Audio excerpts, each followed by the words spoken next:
this is kind of cool.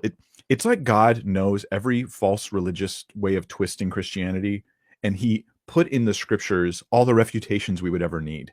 So in the Gospels, when Jesus appears to Thomas, he specifically tells him, look, it's I, flesh and blood. And then he says, touch your hand and put it in the nail marks in my hand and in my side. What Jesus calls those marks is the nail marks, meaning that the body that was on the cross that got nailed, these are the marks from that body, which means scripture's teaching us Jesus rose with the same body that he died with. That's pretty significant. However, they would say, and this is on jw.org, I'm going to quote them here, Jesus was resurrected with a spirit body, so he comes as a spirit creature, not in the flesh.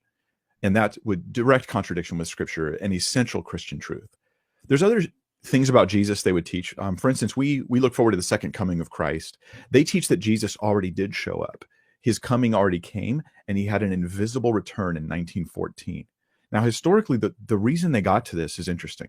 They were predicting this sort of like Armageddon to happen in 1914, the end of the world. It didn't happen, so then they kind of backtracked and said, well, Jesus returned invisibly. So his rule on earth began, but it's invisible, and it's really, now he's ruling from the Watchtower organization secretly. But Matthew 24, Jesus specifically warns, if anybody tells you that the Christ has returned and he's in some secret room, don't believe them, because every eye will see him, everyone. So again, scripture was refuting Jehovah's Witness teaching before it had been invented. It's kind of amazing the foreknowledge of God there. Let's talk about salvation, though.